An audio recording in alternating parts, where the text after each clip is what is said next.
back, everybody, to the Wave of the World podcast. I am your host, Jacob Bodega. Long-awaited return. I know I've seen the numbers jump from having 20 listeners to having 100 listeners to having 200 listeners, and now the last time I checked, I think I'm at 400. So shout out to y'all for running back some old episodes while I was away. As you can see, set's a little different. I'm in a new place. I like this little piece of art that I got. I've been eyeballing this thing. I've been eyeballing this thing for a year now. A lady that I worked for the past summer. I went to visit her last week, and she gave this to me as a graduation gift. So shout out to you, Miss Kristen. I love you and I thank you. Before I get the show started off, with everything going on in the world, the reason that I took my break, I wanted to say this little thing that I have written out. I'm not going to look at the camera, I apologize, but I just wanted to make sure that I get my full thought out. And it kind of just explains a little bit why I decided to take my break, other than me relocating. I am a product of the 90s. I was born in an era where black culture and black excellence shined brighter than it had before. This is a prerequisite to my next thought. In the past, I've been nervous to speak up in certain situations because I felt the need to tone down my blackness in order to fit in to the ideals that American society had placed on me. Now that I'm a grown man, seeing how much black culture impacts the world, I can't turn a blind eye to the things that are eating away at my soul. This is a PSA to all of my friends, associates, family members, etc., that are not people of color. When I feel like my blackness is being threatened or marginalized, I will call you out on it every time, and we can have a discussion. The state of the world has made me self-reflect on what it means to be a black man. It would be ignorant of all of us, especially during a global and socio-pandemic, to continue to ignore the problems that humanity must address for the betterment of all people. I want to personally thank all of the people in my life that have impacted me and shown me love, kindness, and favor regardless of the color of my skin. The positivity of other people has continued to encourage me to seek out different perspectives on life, and I encourage everyone to listen and do the same. You never know what can come out of a conversation with someone and the impact that words have on us. Don't let the color of someone's skin keep you from receiving that. That's all I had to say on that. I get my little 2 cents out. I was working on that, trying to word it for like a week or two, and just getting all my thoughts out, and I thought that perfectly represented that. And if you can't tell, with that being said, since my absence was for my mental health, I have started doing therapy. It's a little bit weird because it's over a computer or Zoom, but I highly recommend that anybody listening, regardless if you think that you need it or not, I suggest that you just try it one time. It's not what you think it will be, but I would advise you to just seek it out, see how you feel about it.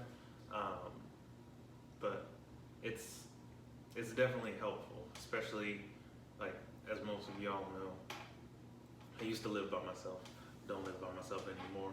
So I felt myself secluded a lot of times with no one to talk to. So I'd go play games, or I'd go try to talk to some girl, whatever. But having someone to, I guess, assess and analyze things that you didn't know affected you when you were like a small child, it'd be hitting you deep, I promise. But yeah, that's a little positive note. Now we're gonna jump right into today's topics. I don't know where I'm gonna start. I think I'm gonna start with the oldest, and I'll move up to the more newer topics in the world. I was watching everybody's reactions to Will and Jada's little entanglement red table talk, and the day after that video came out, August Alsina let out a song called Entanglements featuring Rick Ross. And I was like, please, just get it out of here. Like, we don't need it anymore. I don't like whenever black people specifically, whenever they take advantage of I get it's smart, I just don't like it. They take advantage of the media and then they use it to push a project or a product, and I just don't need it. Like, Jaden knew to use that word. August knew that she was going to use that word. Like, we're not stupid. A lot of the Red Table Talk was planned out. If you didn't know, please go back and watch. There is no way, I don't care how long that you've been with somebody, there's no way that Jada and Will would look at each other and say bad marriage for life. That's ridiculous. That's all I got to say on that. Something else that needs to get out of here. This is something that I read today. Our chief and head of staff, that's all I'm going to refer to him as, invited himself to throw out the first pitch at Yankee Stadium. I think the date that he said was August 15th. And all I got to say is, please don't. We don't need that here. I promise. New York, great city. I love New York. Shout out to, this ain't the white Spider-Man. That's Miles Morales. We don't need it. We really don't need it. I promise you. Please just stay as far away from Yankee Stadium as possible. That's all I ask. Whew, you can keep that. Sticking to the sports though, I thought it was kind of funny. I wanted to hear everyone's opinion on Lou Williams getting suspended. I think it was for 10 games because he stepped outside the NBA bubble to go get some wings, but he went to the Magic City of Orlando. And me personally, I didn't even know there was a Magic City in Orlando. I thought that was just up north, but I thought that was crazy. I think the wings that he went to get, they were from the strip club, because strip club food tastes a lot better than regular food. It's a lot of the cooks that work there, they're older black men that can't work at the nice restaurants you like to go to. I thought it was pretty funny, and I'm enjoying sports being back and watching the reactions of all of the players interacting on social media with the fans, since the fans can't be there. Kelly Oubre is another funny person to watch. I saw that Giannis decorated somebody's door for their birthday. I thought that was pretty funny. Seth Curry, he made a joke saying that the NBA bubble looks like the 2K neighborhood. They have the little barbershop box. I thought that was pretty funny.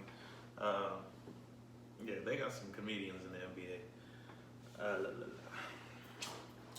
What else? Ooh, this is a pretty interesting one.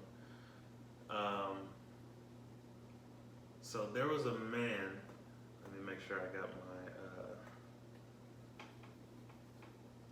source right.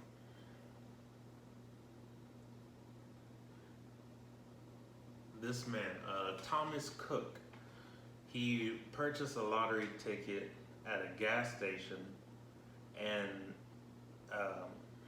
he contacted his friend Josephine, and they bought the lottery tickets together 28 years ago.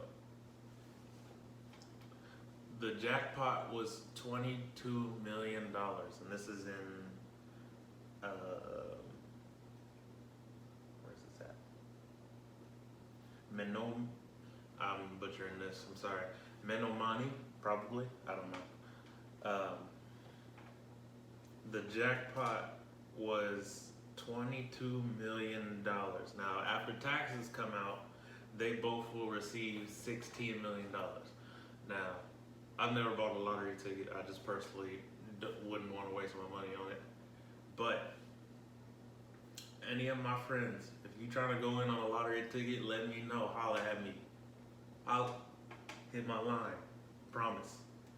We gonna be there. We ain't gotta tell nobody about it. If it happens, cool. If it don't, I'm cool with it. I just need somebody to go in on it with me. I can't do it by myself because I can't justify. I need a pep talk. Like, you gotta talk me into wanting to buy the lottery ticket. I just told you, like, I ain't gonna go out of my own way to do it. You know what I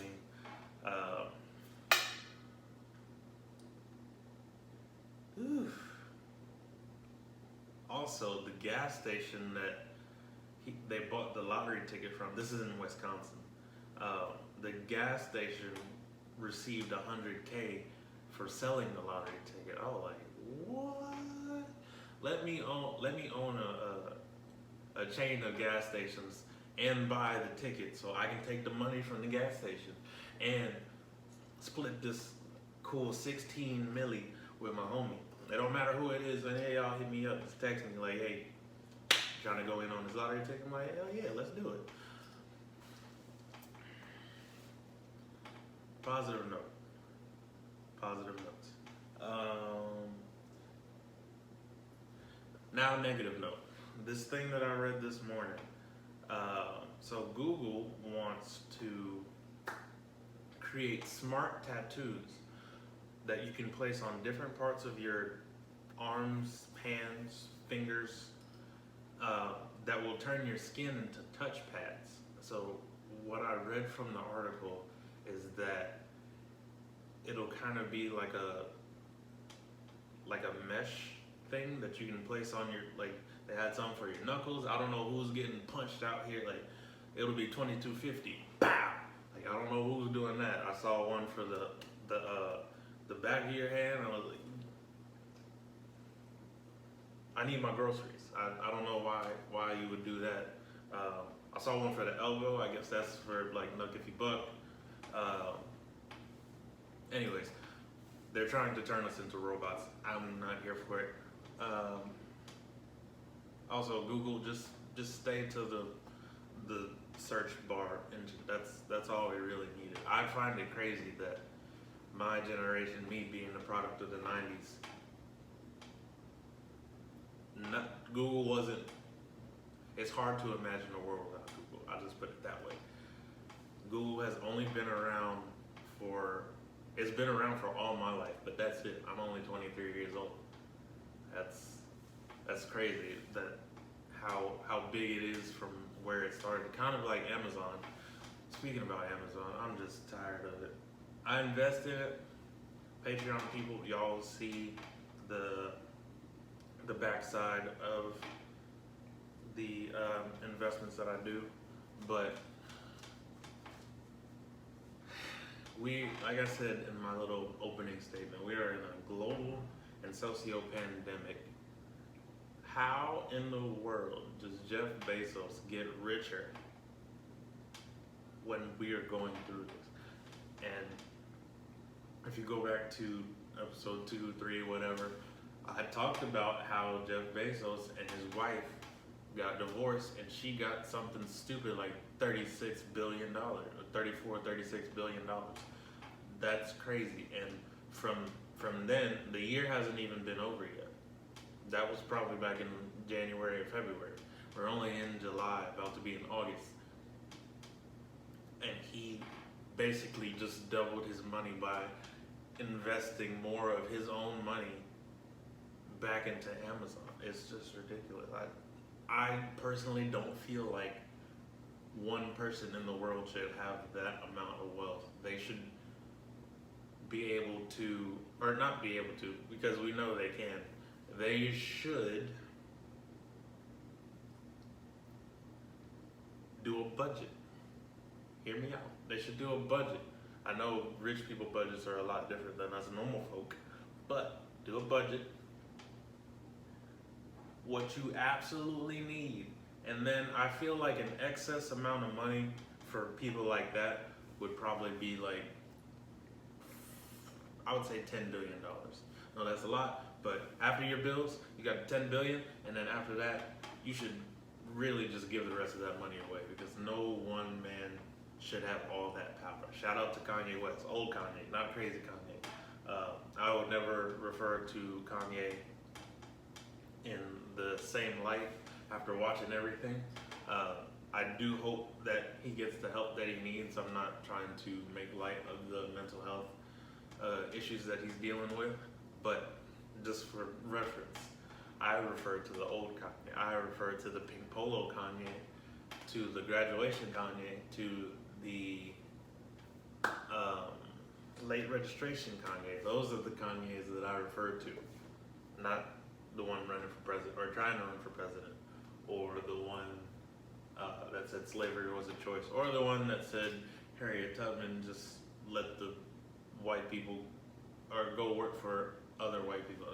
That's not the Kanye that I'm referring to. But we don't got to talk about Kanye no more. We can talk about Walmart no longer enforcing mask policies because their staff has been attacked by angry customers. And I just want to know, what are you fighting at Walmart about? I'm at a loss for words. I know this is America because there are no Walmarts overseas in Europe and in Asia and in Africa. It's just in America. I just want to know, people, like, why are y'all fighting with Walmart employees, or are you fighting with other Walmart customers? I know every time that I've gone, I haven't seen any disinfectant wipes, and if I catch anybody fighting over wipes, I'm gonna do a TikTok video. I promise you. I'm gonna get it on camera, and I'm gonna do a TikTok video, and I'm gonna green screen something over it, and it's gonna be hilarious. But just why? Why you gotta fight with the mask on? Like, it ain't that big a deal. I promise. Just wear the mask. I know it's uncomfortable, especially for me. Y'all see this? I got a lot of real estate up here. This is a big head, so any mask that I wear pulls on these ears. I've had issues with things wrapping around my head for a long time. My hats aren't normal sizes. Whenever I put on shades or glasses, the frames get bent. I know I got a big head. And I wear the mask whenever I'm in public because I don't want anyone feeling uncomfortable. And it's not even that big a deal. I think it's pretty cool. A couple of the dancers that I used to watch whenever I was younger, they made the mask wearing cool to me.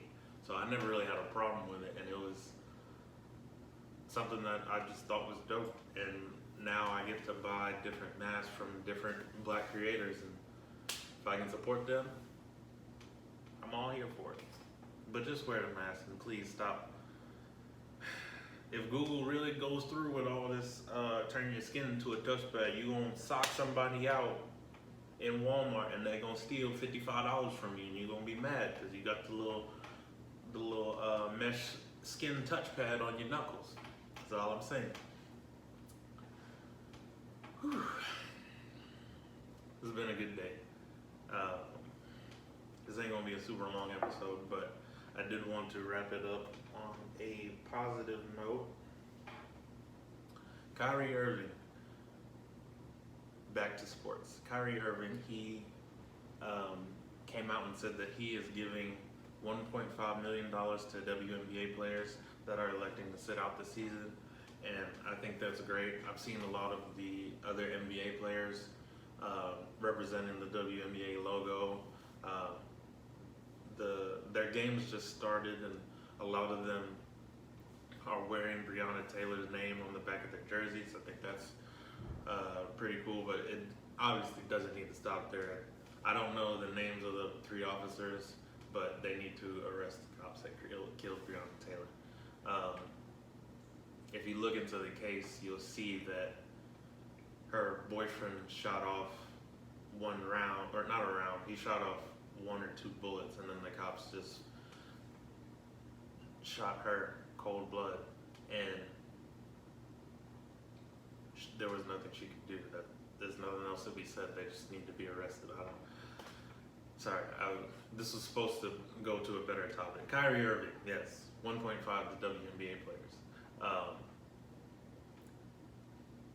Thank you, Kyrie. I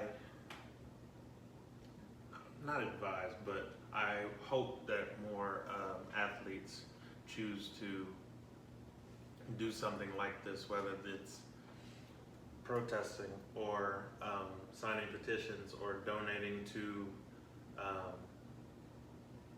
different donating money to different black communities or putting it back into their own communities like Kyrie did, because I think